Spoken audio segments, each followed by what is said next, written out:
सबसे पहले state the type of combination. कैसा कॉम्बिनेशन दिखाई दे रहा है ये? सर जी पैरेलल। सर जी देखते ही पता लग गया पैरेलल। चलो बहुत बढ़िया।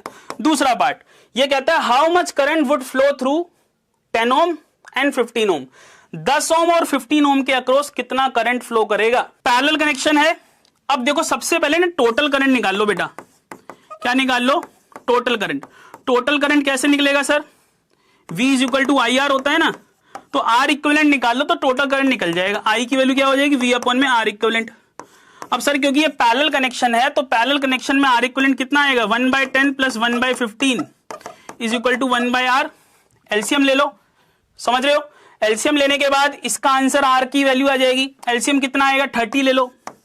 ये आ गया 3, ये आ गया 2, ये आ गया 1/R। तो 3 + 2 5 हो गया। 5/30 इज इक्वल टू 1/R। तो R की वैल्यू बेटा कितनी आ गई? 30/5 यानी कि 6 ओम R इक्विवेलेंट आ गया। टोटल सर्किट का करंट बताना चाह रहा हूं। अब वोल्टेज कितनी थी? वोल्टेज हमारी 3 थी और R इक्विवेलेंट कितना आया बेटा? 6। तो I की वैल्यू कितनी हो गई? 1/2। तो ये 1/2 0.5 एम्पियर पूरे सर्किट का करंट है।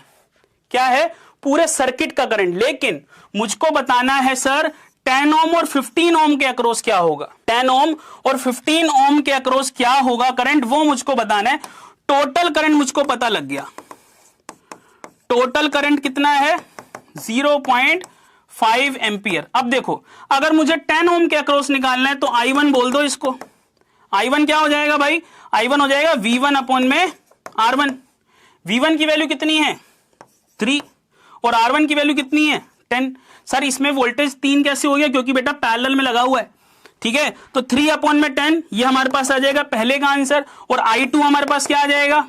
ये आ जाएगा 3 अपॉन में 15 यानी कि 1 अपॉन में 5 एम्पियर। समझे मेरी बात? और इन दोनों को जोड़ोगे तो 1/2 ही आएगा आंसर। समझ में आया मेरी बात भाई सबको? तो भाई अलग अलग करंट निकालना है, अलग अलग बता दो। साथ साथ निकालना है, साथ साथ बता दो। तो एमीमीटर में रीडिंग कितनी आएगी? एमीमीटर में रीडिंग आएगी 1/2 दैट इज 0.5 एम्पियर। लेकिन इस वाले में 10 ओम में कितना करंट था? 3/10।